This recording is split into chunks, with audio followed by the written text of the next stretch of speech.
2011 Renault Twingo 2, the second generation. And in fact, it's my Renault Twingo. You probably remember this video. This is a 2004 Renault Twingo. And in fact, it's not just any Twingo, it's my Twingo. And yes, even though it's hard to believe due to the styling, this is the second generation of Renault's famous Twingo model. I owned a first gen, so I already did a video on it in DeMuro style, just like this.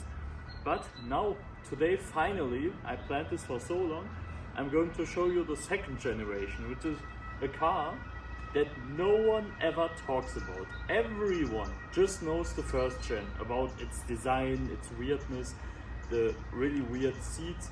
But this is what came after it. It started in 2007 because the old Twingo was old. They built it all the way from 1993 to 2006 and this came after it. And it looks nothing like the original. But there are still some hints and I'm going to show you all of them. Just like all of the quirks and features, of course. But first, we talk about the design. After that, we go on to the engine, the history, the interior, and then we are going to drive it with all of its mighty power. Well, no. The design, well, it's still kinda cute, but you cannot compare it to the old Twingo. It looks completely different. Yes, there are some design clues like the rear window kinda coming outwards, or the round circles as door handles, which are of course the same as in the old car. But besides that and the side blinkers, there is nothing really in common with the old car. Really nothing. They have tried to make it look more normal so that more people buy it. But the thing is, the old Twingo was such a big success because of its design, so that real Twingo enthusiasts, like usually I am, they did not like the design of it at all. They said it looks boring and bland. I beg to differ, but I will talk about this when we come on the history of the car. But I think it looks great, especially with those. The sides coming out, really nice design. So, what do you think of it? Do you like it? So, about history. Like I said, the old Twingo was getting really old and a lot of people hated the design. It's a too sideways, it was complicated. Some people loved it, like I do, I love the old Twingo, but a lot of people hated it and said, no, it looks weird and I do not want to drive it. Renault, of course, thought, we need a second gen, a car that everyone loves. Fans of the old Twingo and boring people. And so they tried to do both things, weirdness and being normal, but this is a combination that just does not work. The biggest weirdness is in the interior, we will come to that. This is still a classic Twingo interior. But the outside was where I thought, maybe we should go more normal there, more conservative. And I think it worked, it looks great. I love the design and of course, like I showed you, there are still some hints of the old car. But I think it looks sporty and kind of aggressive, which I like. It looks way more angry in the front, it doesn't smile anymore. Which of course, in my case, is also due to the dynamic package. Sometimes words are missing for me, but it's a different design package like the normal Twingo. I can blend in a photo, this is how the normal version looks, and I have a little bit of a more sporty design on mine. There was also, for the first time in Twingo history, two real sport versions. The Twingo GT, which uses the same engine, I will come to that later, but with a turbo, and this one generates 100 horsepower then. Not this one, but the GT does 100 horsepower, and a car that I really, really want, the Twingo RS, which uses a 1.6 liter with 133 horsepower. Oh, I want this one, really. Maybe for my next car, but not yet. I really want this. So there were a lot of variety and engines. There even was a diesel, a DCI, which sorry, but a diesel engine in a Twingo is a big no-no. I think no one actually bought this. I mean, there are just a few. They have around 60 horsepower, but a naturally aspirated diesel with 60 horsepower, it reminds me of the Golf SDI. Then there was the 58 horsepower version, the 8-valve engine, which you maybe remember because I had this engine in my old Twingo. 58 horsepower, 8 valves, 1.2 liters, the D7F. This is the bit more powerful version, and I'm gonna show you the engine now. Pull the latch, and this is where the magic happens. If I can get it open. Yes. Of course I need to do this multiple times because it's a Renault and you have to pop the engine more often than in other cars. So now here you can see the D4F engine. I have no idea why the number is smaller than the D7F, even though it got more of everything. This is still a 1.2 liter, but it's a 16 valve with 75 horsepower. Still isn't fast, but because it's a 16 valve, which is a type of engine I really love, it makes great sounds. It really has a great exhaust sound. We will hear it in the video, especially on the inside, the way it roars. It sounds like way bigger and more powerful than it actually is, which is really kind of funny. This engine is the most reliable Twingo engine you can get. You could have also gotten this engine in the first gen Twingo, but this is plagued with issues then. The old Twingo, even the D7F engine, got so much head gasket issues. One of the reasons why I do not have my old Twingo anymore, because after 20,000 kilometers with the new head gasket, it just went out. And it burned every fluid that the car has. So this engine is far more reliable. And there is only one issue that it has, especially this one. At idle, it rattles, it vibrates like hell. The shifter is like shaking. It's really weird. We still don't know what it is. We have changed everything, like sensors, spark plugs, cables, everything, ignition coil. We did everything, and it still rattles in idle. Like it just like shakes a bit. It's better than when I first got it, but I still have no idea what it is. Maybe it's like loss of compression. It's a worry that we have, but it is not burning oil. It is not burning coolant. I just checked. Coolant is still full. And oil, I filled up oil once, but usual for a car with 170,000 kilometers. But it's still a really reliable engine. It never stranded me. Like when you rev it, when you drive it, it works. It works and it drives for long distances. It's a really good engine. For pricing, cars with that engine, you can get for already, like I bought mine for 2,600 euros, which is not a lot of money for a 2011 car. But really reliable engine, it's really nice, and even Renault specialists will tell you when you buy a Twingo, especially the second gen, take this one. When you buy an old Twingo, then take the 8 valve, because this is better than this engine in the old car. But this is better in the second gen, because it weighs more. Yes, it got 75 horsepower instead of 58, but this car weighs 200 kilos more than the old car. The old car weighed like 1,000 kilograms. This car weighs 1,017 kilograms. The old one weighed 840. So if you take the 58 horsepower engine, which was enough for the old one, it will not be enough for this one, believe me. You need a bit more power in this car. And the only big difference is, because it's a 16 valve, you really need to rev it high. Like you really need to stay on the gas, not shift it all the time, because 16 valve engines, they need revs, they need high RPMs in order to generate the power. The 8 valve has more power down below, more torque in the lower rev range. But this car, you really need to rev it out. And of course I'm gonna show you how that sounds, because it sounds glorious. So I think we should look inside and come to the interior.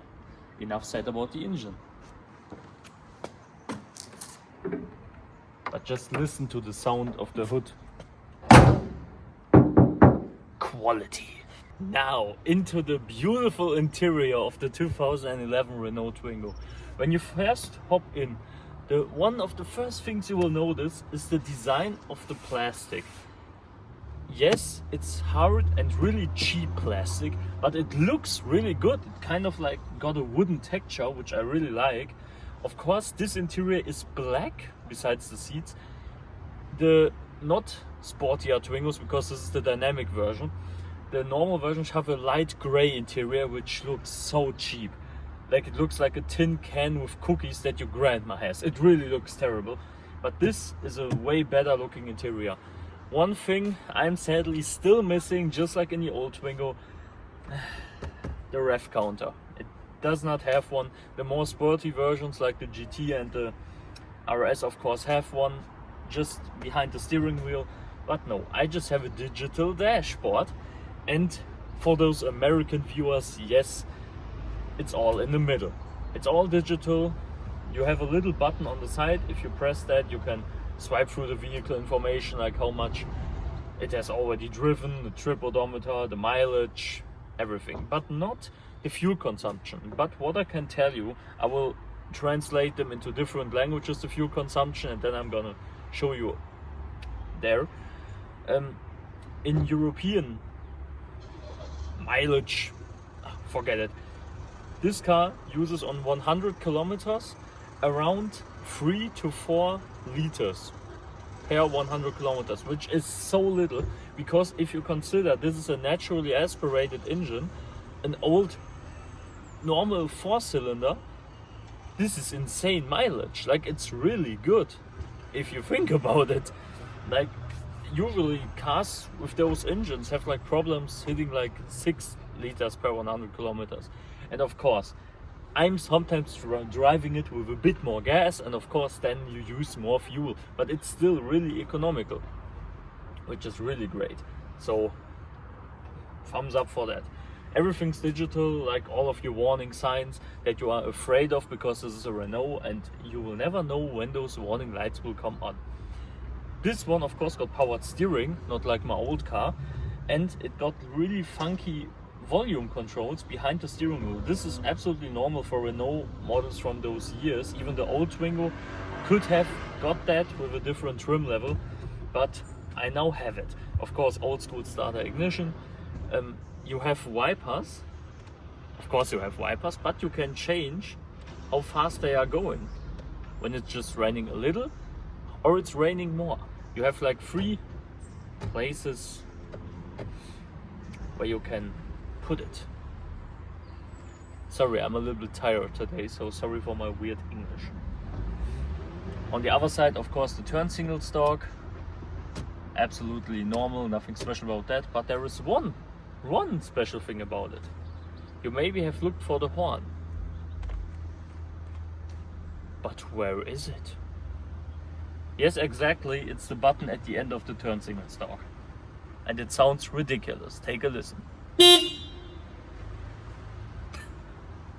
Old European cars, you gotta love them. Of course, the seats are really beautiful, seriously. They have a really nice design.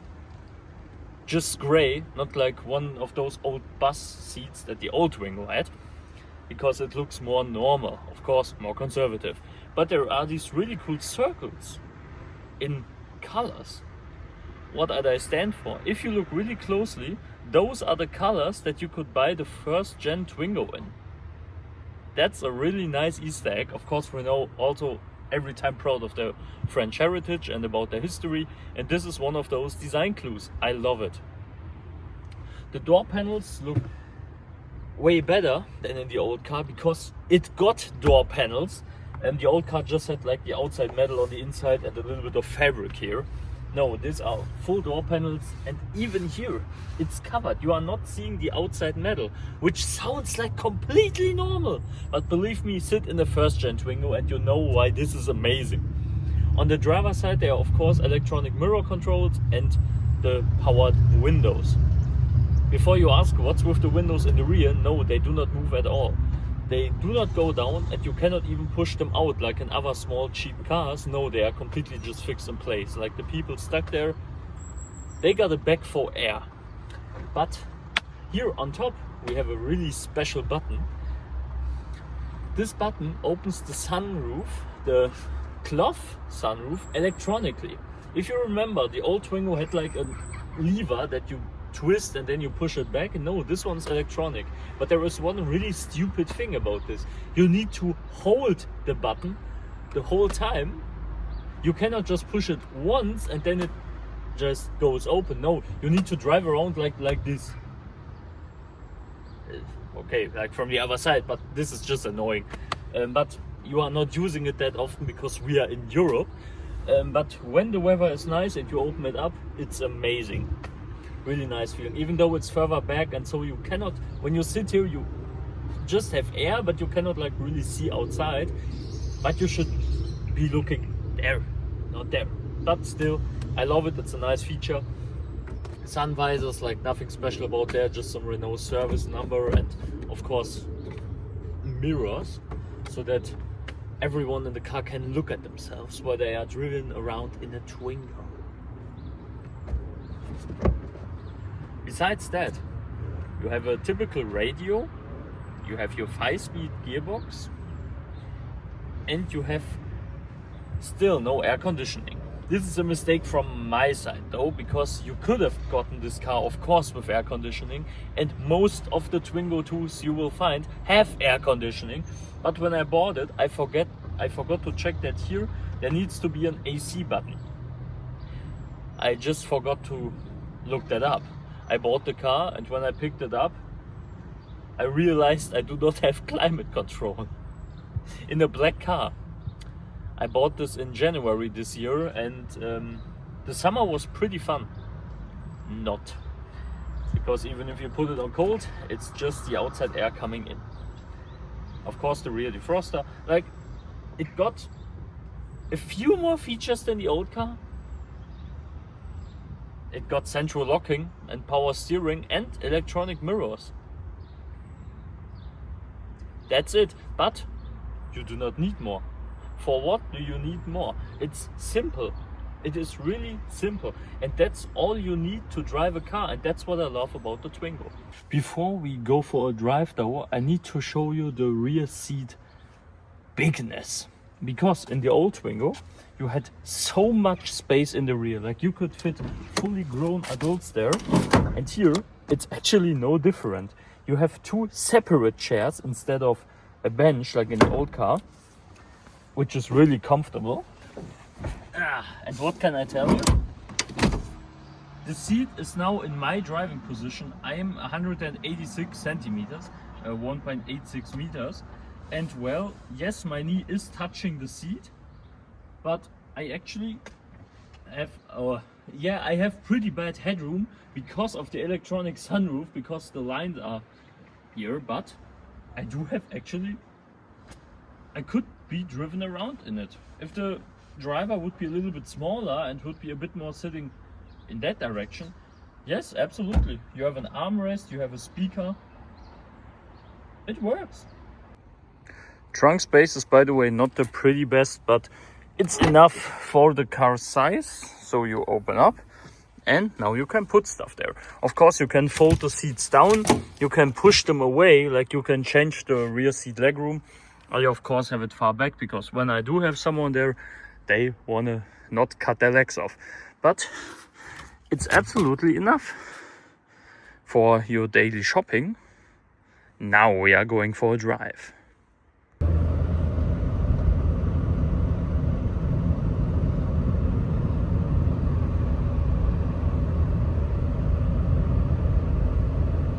Now driving the Renault Twingo with all of its mighty power. Now, of course, we will hope that it starts right up. Sometimes this one has startup issues. It started up right away. Yeah, it's okay. It's my Bluetooth thingy for music. Maybe you hear that. Everything's like kind of rattling and vibrating. Yeah, while idle, something is wrong with the car while idling. I don't know really what it is. There is a central locking, just went in. Right when you hit 10 kilometers an hour, the door will lock automatically. Nice feature. So, driving. We are on a parking spot, but we will show you some pretty nice accelerations. So, driving. So, first things first, the steering is so lightweight. You know the Fiat Pandas, like the city steering? It's like that. Like you can steer it like with one finger. Like it is, even while standing still, like you can steer with just one finger. Which is really weird because the old car did not even have power steering. And this one has power steering, but it's so light that it's crazy. You could have gotten the old Twingo also with power steering as an option, but it was like a really weird pump, a weird steering pump. It felt kind of like half heavy, half sometimes not. It was weird. This one is like lightweight all of the time.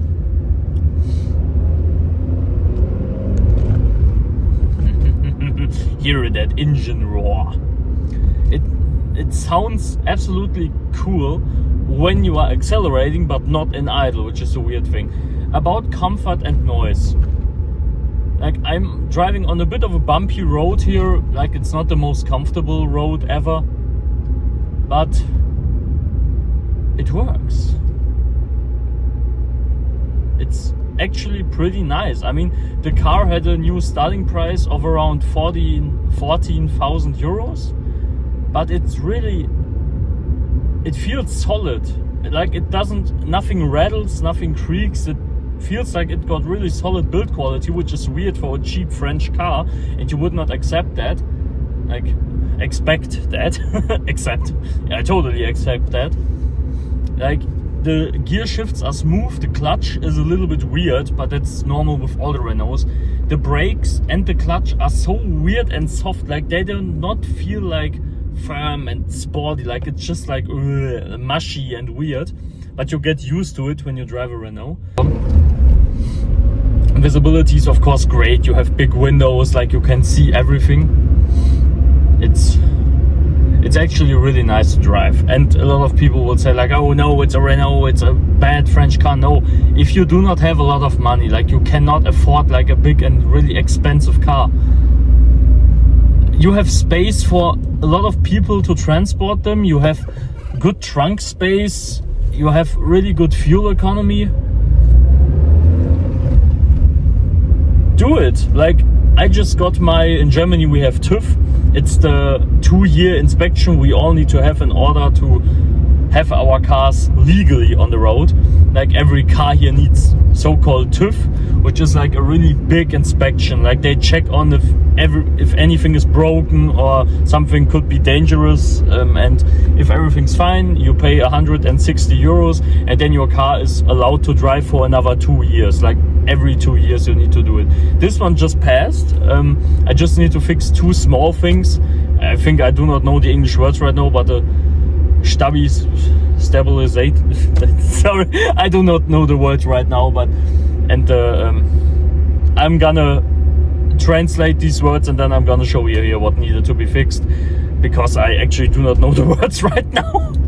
But now about some noise. Listen closely. I'm gonna shut up now.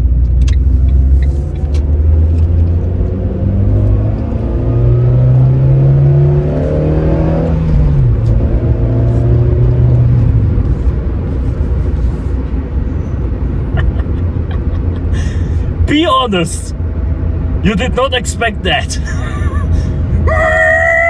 It just starts whining like it got a compressed, like a supercharger. It sounds so insane, I love it.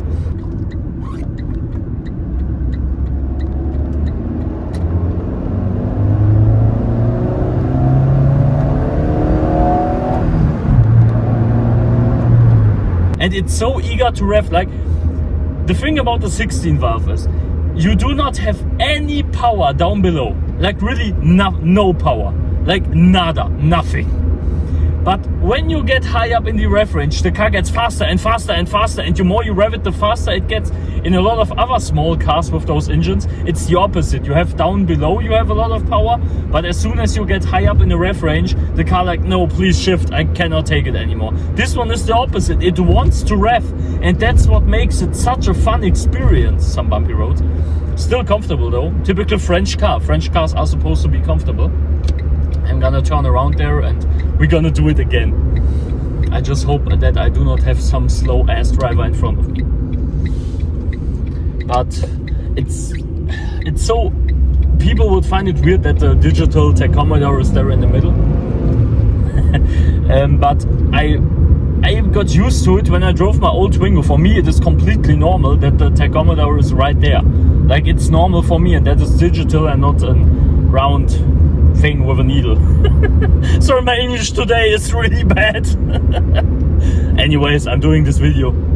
Okay, we will turn around here and then we will have some more sound. Because like even in first gear, like when you do a hard pull, it goes from 0 to 60. I think I did not even name you the number of how fast it is. It goes from 0 to 60 in around, like on the internet it says around 12 seconds. Like, which is okay for a 75 horsepower car. I have a feeling it's a bit faster. And when you really like rev out the engine, the first gear goes all the way up to 50 kilometers an hour, the second one to 90, and the third one to 130 kilometers an hour. Fourth gear is then all the way up to fourth gear is all the way. Here's a spider that just makes a net. What the hell? Now I have it on my hand. There, on my leg. Okay. I just have a spider, like it runs around my leg right now. Alright. Luckily I'm not afraid of spiders. Other people would have known freaking around, but it's a little tiny one. Oh no, oh no, I have people in front of me. No! But I'm gonna wait, I think. First gear.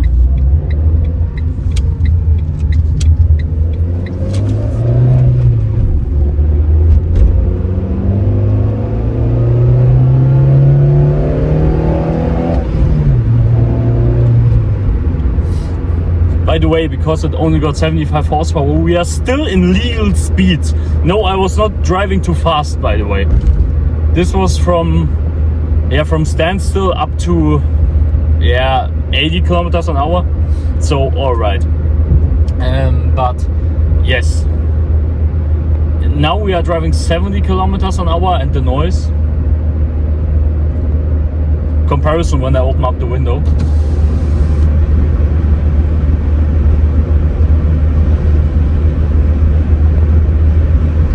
Like, you can just hear the engine like burbling a bit, which is so weird. Like, why does it burble?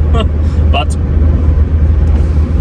because of course it's a naturally aspirated engine and it does not have any turbochargers, it sounds really good. Of course I'm gonna show you an outside sound check also in just a minute.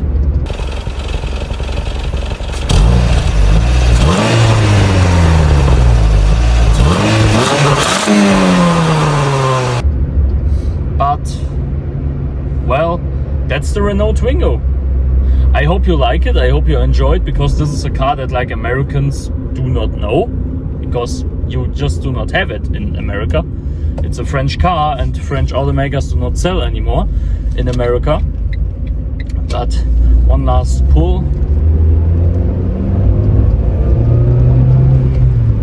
Oh yes. I just love the sound of the engine. It just sounds so exciting and it wants to rev. It wants you to push the pedal to the metal. It's fun. It's really fun. And so now this video ends. No, I will not give it a duck score because I'm not Duck DeMuro. But I hope you like it. And I hope that we will see each other next time. Goodbye everyone.